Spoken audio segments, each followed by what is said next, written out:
in a simple way. Generative AI. Generative AI, right? Just creates, just in a simple way, creates new content. It just creates new content like a text or image. It's like text or image, right? By learning patterns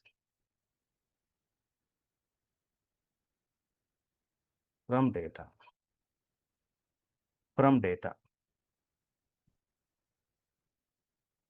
We talk about agentic AI in agentic or AI agents.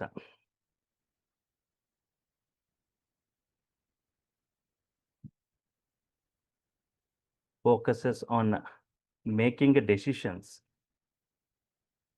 Making decisions, right? Yes.